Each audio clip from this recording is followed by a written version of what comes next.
This is Twit. Jeremiah Hello. Foster, welcome to the show. Thank you very much. And where are you speaking to us from? I'm speaking to you from Gothenburg, Sweden, the west coast of Sweden. It's sort of in the heart of Scandinavia. Very cool, very cool. And so we gave sort of a quick overview of what we sort of collectively figured out GENIVI is, but you've got a lot more knowledge about that. Why don't you go ahead and give us the 30,000-foot view and kind of describe the problem space that it's solving? It is about entertainment in cars, what they call in-vehicle infotainment, or IVI. And that really encompasses, say, media, music, movies, navigation, traffic information, other things like that. Stuff that comes across on the head unit, but they sort of branch out a little bit into the cluster as well, so dials and speedometer, etc.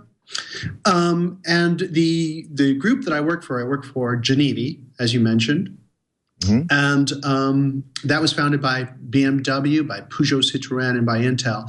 So it's a big alliance of car makers and what they call tier ones. And I'm the community manager. Just mentioned a couple of terms that are jargon terms. I want to make sure we all understand what you're talking about. So you talked about the head unit and the cluster. Can you explain that? And I know where the steering wheel is. I can get in and push the gas pedal, but that's about as much as I know. And in most of the modern cars I get into, there's usually now a TV screen. It might be touch sensitive, or it might be, I have to run stupid dials and push buttons and stuff like that to figure out how to move everything on. Is this what you're talking about the head unit, that thing in the center? Exactly. That's the thing in the center. It's what they call a 2-din box, and a din is some kind of measurement. But of course, with cars, it's so expensive to produce them. So on the production line, you have to have everything obviously just in time, and everything has to fit. So the head unit is this thing that nowadays holds this little like TV monitor. And the cluster itself is your speedometer and tachometer usually.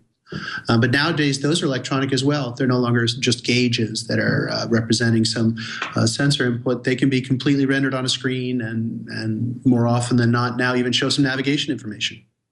So this is going to tie into the car's ECU, like the car's computer itself, or is it just going to be strictly entertainment?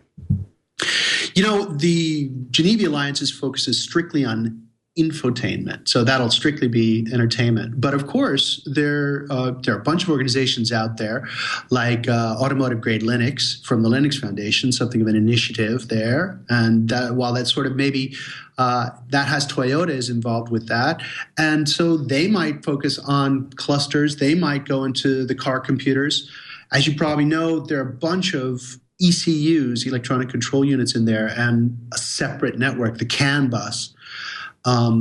So Linux doesn't really run, or a lot of open source software doesn't really run on those tiny microcontrollers. But nowadays, modern cars have this big honking CPU. And Linux runs really well right there, as well as other operating systems like QNX, which is sort of the incumbent, if you will. But I think that at least for GENIVI and for many of the open source alliances and companies, the target really is the CPU that does the entertainment.